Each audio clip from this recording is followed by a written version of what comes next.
Praise the lord. ఈరోజు మీకోసం జీవం గల దేవుని మాట. యెషయా గ్రంథము 58వ అధ్యాయము 11వ వచనం.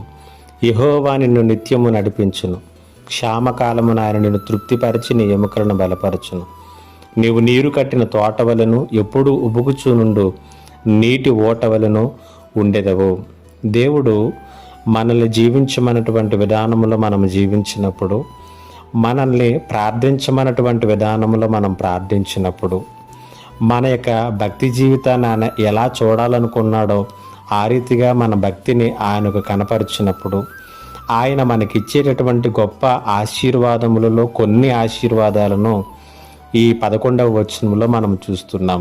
ఎప్పుడైతే ఆయన జీవించమన్నటువంటి విధానంలో జీవిస్తామో, ఆయన చెప్పినటువంటి విధానంలో మనం ప్రార్థన చేయటం నేర్చుకుంటామో, ఒకటి అంటున్నాడు, నిత్యము ఆయన నిన్ను నడిపిస్తాడు. ఎంత గొప్ప వాగ్దానం!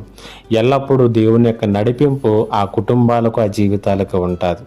రెండవదిగా, క్షామకాలమున ఆయన నిన్ను తృప్తిపరిచి నీ ఎముకలను బలపరచును.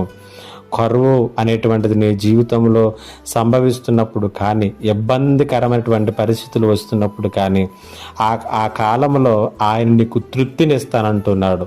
అలాగునే నీవు నీరు కట్టినటువంటి తోట వలె ఉంటావు. వాటర్ సఫిషియెంట్గా ఉన్నటువంటి తోటలు చూస్తే అవి ఎల్లప్పుడూ కూడా పచ్చదనంతో ఉంటాయి, అవి ఎల్లప్పుడూ కూడా ఫలభరితంగా ఉంటాయి. మన జీవితాలు కూడా అలాగే ఉంటాయి. ఎప్పుడూ ఉబుకుచునుండు నీటి ఊట వలె ఉంటావు అంటున్నాడు. కాబట్టి నీటి ఓటలో నుంచి ఊరేటటువంటి నీటి బుగ్గ, అక్కడ నిల్వ నీరు ఉండదు, కానీ ఎప్పుడూ కూడా ఫ్రెష్ వాటర్ అనేటువంటిది ఉంటుంది. మన జీవితాలను కూడా ఎల్లప్పుడూ కూడా నిత్య నూతనముగాను, నిత్య ఆనందముగాను దేవుడు చేస్తాడు. ఇంతకీ ఆయన జీవించమన్నటువంటి విధానంలో నీ జీవితం ఉన్నదా? ఆయన ప్రార్థించమన్నటువంటి పద్ధతిలో నీ ప్రార్థనా జీవితం ఉన్నదా? ఆలోచన చేసుకో. ఆ రీతిగా ఉన్న ఎడల నీవు ఏ విషయంలోనూ కూడా చింతపడనవసరం లేదు, దిగులు పడనవసరం లేదు. దేవుడు ఈ మాటల చేత మన జీవితాలను సరిచేయునుగాక.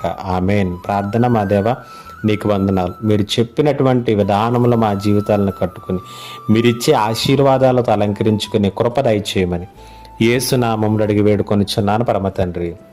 ఆమేన్.